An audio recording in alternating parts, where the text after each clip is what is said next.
As a virgin, the desire to become pregnant seems far-fetched, except within the realm of immaculate conceptions. I wonder if every origin story is secretly an immaculate conception. We comfort ourselves in the notion that nothing can simply be without being born, and that there is always a beginning, and so birth was created. Or maybe we are comforted in the notion that in our conception we are granted a home, a place to belong, our mother's womb.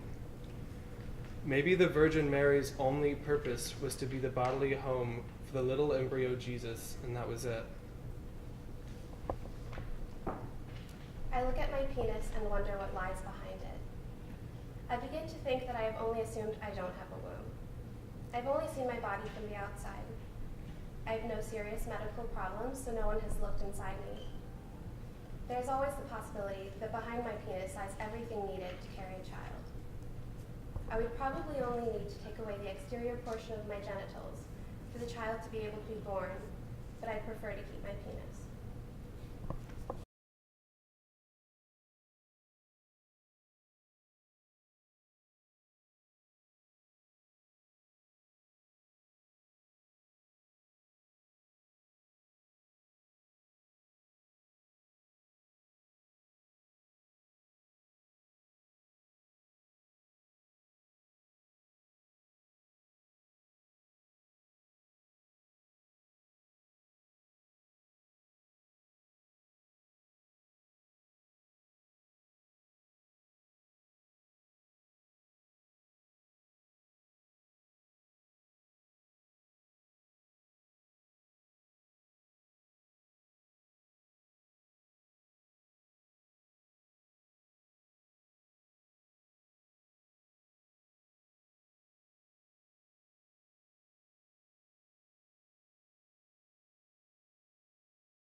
I lay down in my shower and wonder what it would be like to have a different body. I do a motion that helps me visualize this. It's like I push in on the sides of my stomach and attempt to form it into a better shape. Maybe one somewhat like this.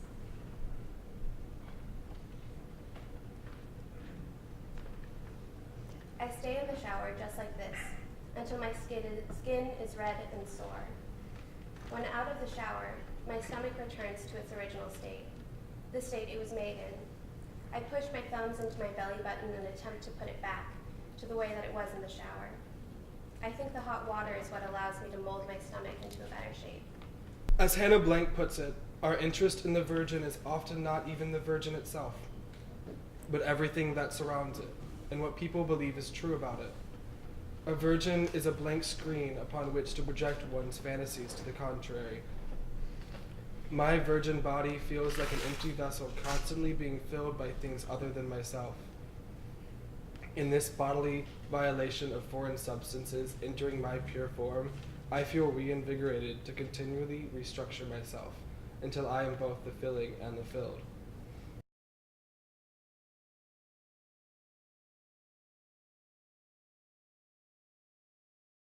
My fascination with pregnancy began after seeing a video on my Facebook feed of a baby born still enclosed in the amniotic sac. This video coursed through the internet at lightning speed, and now there are many like it to be found on YouTube.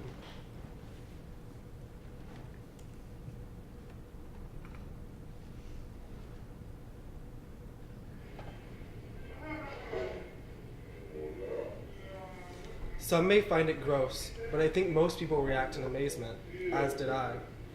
This gooey, alien, round enclosure surrounded the infant, who, despite its birth, was still very much unaware of its own existence in the world. As the rubber gloves of the doctors and nurses gently wipe away blood from the surface of the sac, the child yawns. And with the slickest and quickest snip of the scissors, the child slips out and coughs and cries and is officially born. In the sack, the child looks angelic, pristine, and warm. Once it leaves the sack, it is purple and grasping for air.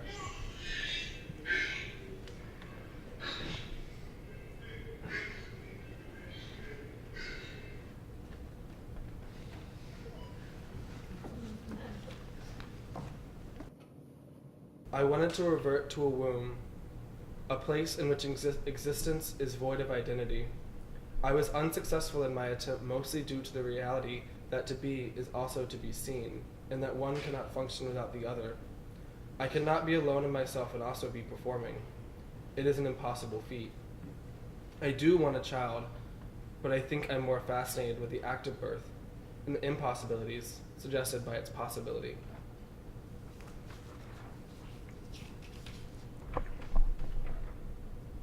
What I am still attempting to grasp is what I really want out of all of this. Do I want to be pregnant, or specifically impregnate myself and then possibly give birth to myself? What crooked part of me desires so much to make an inherently productive process so unproductive?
Last night I dreamt a parasite had entered my body through my belly button.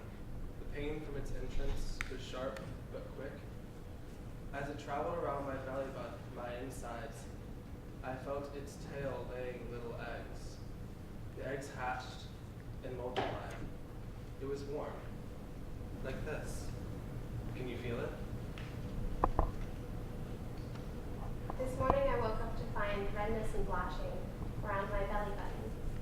After washing my face, I found the same redness and blotching along my earlobe. I believe that at some point in the night the parasite travels through my belly button and out of my ear. The parasite may be gone, but there's something growing inside of me, I'm sure.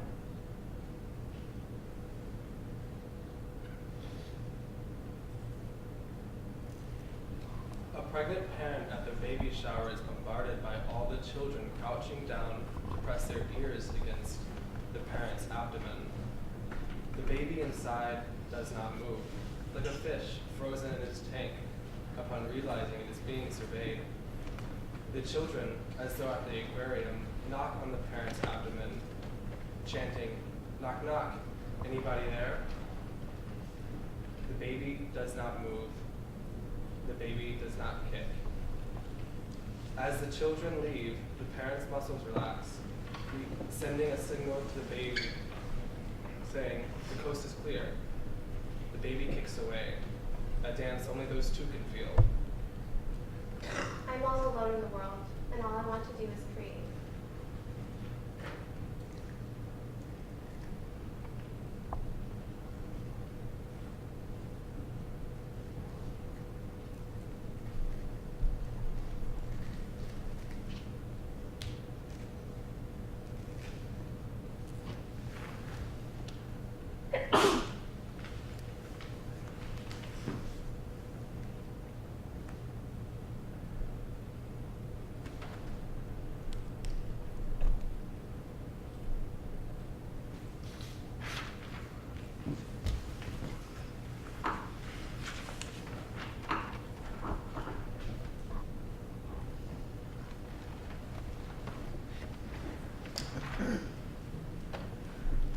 I began masturbating out of the womb. My mother told me as a young adult that I used to hump pillows in my crib. This continued throughout childhood. Gentle rubbing against objects when alone in rooms, bunched up sheets in my bed on nights I didn't sleep. Before I knew what it was that I was doing, the fear of getting caught was almost paranoia. For me, the act of masturbating before having language for it made sex spectacular, because there's always an imagined audience. When I am alone in my room, I imagine myself having body parts I do not have. I mutter the anatomical names of things I know nothing about. I wonder what it would feel like to have these pieces, to really have them and not imagine them. Silently, I look at every part of my body I can see. It was only until my own self-awareness kicked in that I was liberated from the bindings of ignorant masturbation. My thirst for sexual exploration and knowledge then grew exponentially. I no longer enjoy being alone. I now know of many men who know the words of all the parts and pieces I have been looking for. They say them to me in the privacy of their bedrooms. They look at me and see me and say the words for things I don't have. Masturbation became consistent ritual endeavors for insular looking, feeling, memorizing, and knowing pleasure. Masturbation was the only time sex was just for myself. While having sex with a man I do not love, he says the word clitoris. He pushes me down by my chest and kisses me. I don't think this is what I want. Tonight I will turn to the privacy of my own bedroom and begin researching all the parts and pieces I've been looking for. I will begin researching what it means to lack.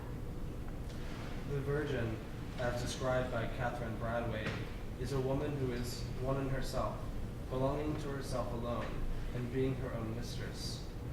I believe this to be very true for me, and that all the time spent with myself, all the body time, sexy time I enjoy in the comfort of my solitude is towards the goal of ultimate virginity, ultimate completeness. However, fantasies are wild, reckless things, and I often lose control.